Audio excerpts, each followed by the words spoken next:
राधे राधे। आप सभी का अमृत कथा कहानियाँ चैनल में स्वागत है। आज इस वीडियो में आमल की एकादशी व्रत कथा सुनेंगे। माँ धानता बोले कि हे वशिष्ठ जी, यदि आप मुझ पर कृपा करें तो किसी ऐसे व्रत की कथा कहिए जिससे मेरा कल्याण हो। महर्षि वशिष्ठ बोले कि हे राजन, सब व्रतों से उत्तम और अंत में मोक्ष देने वाले आमल की एकादशी के व्रत का मैं वर्णन करता हूँ। यह एकादशी फाल्गुन माह के शुक्ल पक्ष में होती है। इस व्रत के करने से समस्त पाप नष्ट हो जाते हैं। इस व्रत का फल 1000 गोदान के फल के बराबर होता है। अब मैं आपसे एक पुरानी कथा कहता हूँ, आप ध्यानपूर्वक सुनिए। एक वैदिश नाम का नगर था जिसमें ब्राह्मण, क्षत्रिय, वैश्य और शूद्र चारों वर्ण आनंद सहित रहते थे। उस नगर में सदैव वेद ध्वनि गूंजा करती थी तथा पापी, दुराचारी तथा नास्तिक उस नगर में कोई नहीं था। उस नगर में चैत्ररथ नाम का चंद्रवंशी राजा राज्य करता था। वह अत्यंत विद्वान तथा धर्मी था। उस नगर में कोई भी व्यक्ति दरिद्र व कंजूस नहीं था। सभी नगरवासी विष्णु भक्त थे और आबाल वृद्ध स्त्री पुरुष एकादशी का व्रत किया करते थे। एक समय फाल्गुन मास के शुक्ल पक्ष के आमल की एकादशी आई। उस दिन राजा, प्रजा तथा बाल वृद्ध सबने हर्षपूर्वक व्रत किया। राजा अपनी प्रजा के साथ मंदिर में जाकर पूर्ण कुंभ स्थापित करके धूप, दीप, नैवेद्य, पंचरत्न आदि से आंवले का पूजन करने लगे और इस प्रकार स्तुति करने लगे। हे धात्री, तुम ब्रह्म स्वरूप हो, तुम ब्रह्मा जी द्वारा उत्पन्न हुए हो और समस्त पापों का नाश करने वाले हो। तुमको नमस्कार है। अब तुम मेरा अर्घ्य स्वीकार करो। तुम श्री रामचंद्र जी द्वारा सम्मानित हो। मैं आपकी प्रार्थना करता हूँ, अतः आप मेरे समस्त पापों का नाश करो। उस मंदिर में सबने रात्रि को जागरण किया। रात के समय वहाँ एक बहेलिया आया जो अत्यंत पापी और दुराचारी था। वह अपने कुटुंब का पालन जीव हत्या करके किया करता था।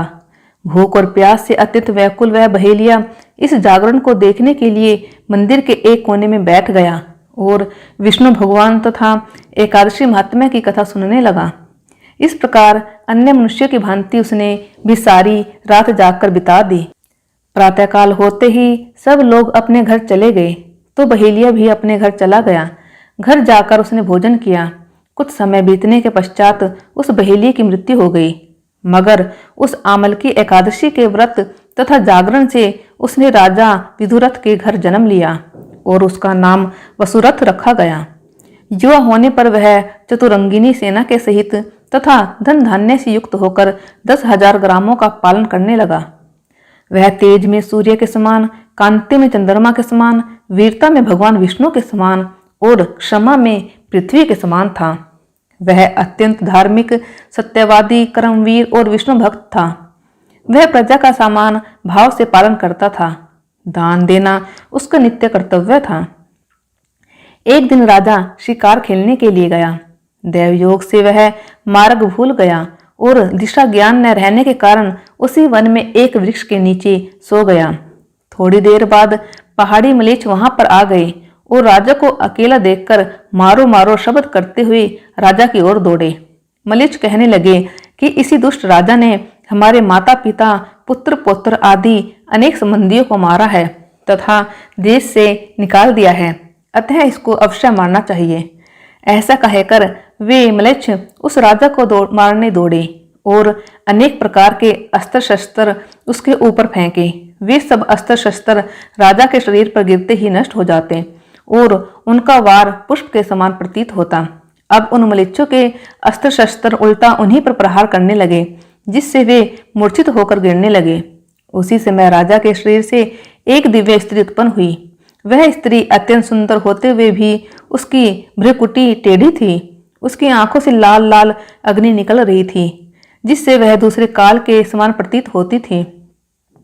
वह स्त्री मलेच्छों को मारने दौड़ी और थोड़ी ही देर में उसने सब मलेच्छों को काल के गाल में पहुंचा दिया। जब राजा सोकर उठा तो उसने मलेच्छों को मरा हुआ देखकर कहा कि इन शत्रुओं को किसने मारा है?